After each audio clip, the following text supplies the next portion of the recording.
హిందూ పంచాంగం ప్రకారం ప్రతి సంవత్సరం భాద్రపద మాసంలో శుక్లపక్షంలో వచ్చే చతుర్థి రోజున వినాయక చవితి పండుగను జరుపుకుంటారు. పురాణాల ప్రకారం ఈ పవిత్రమైన రోజున బొజ్జ గణపయ్య జన్మించారు. హిందూ మతంలో గణేష్ చతుర్థి కూడా అతిపెద్ద పండుగల్లో ఒకటి.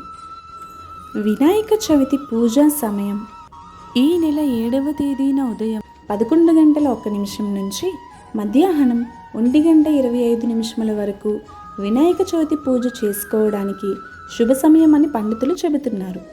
వినాయక చవితికి చంద్రోదయం అనేది ముఖ్యమైనది. ఆ రోజు తెలుపు వస్త్రాలు ధరిస్తే విశేష ఫలం. అలా చేస్తే చంద్రుడికి అధిష్టాన దేవత అయిన లక్ష్మీదేవి వల్ల ధనలాభం కలుగుతుంది.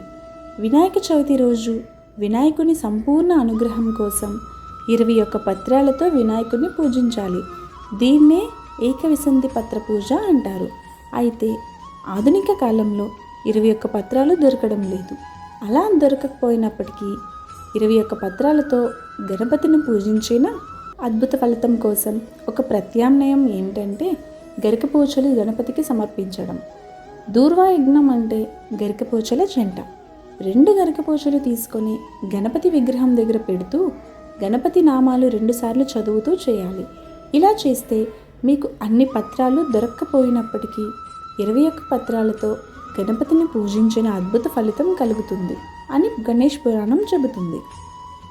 అలాగే వినాయక చవితి రోజు ఖచ్చితంగా ఉండ్రాళ్ళు నైవేద్యం సమర్పించాలి.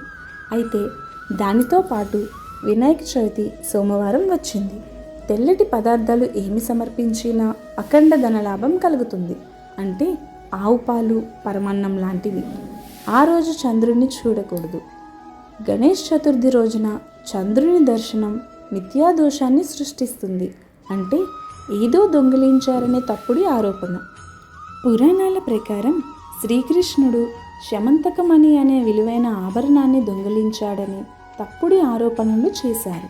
శ్రీకృష్ణుని అవస్థలను చూసిన నారద మహర్షి భాద్రపద శుక్ల చతుర్థి రోజున శ్రీకృష్ణుడు చంద్రుడిని చూశాడని, అందుకే మిథ్యాదోషంతో శాపానికి గురయ్యాడు అని తెలియజేశాడు.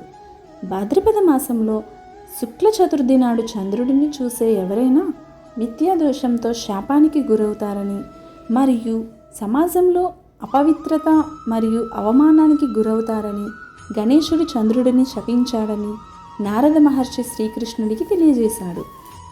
నారద మహర్షి సలహా మేరకు శ్రీకృష్ణుడు మిథ్యాదోష నివారణకు గణేష్ చతుర్థి ఉపవాసం పాటించాడు.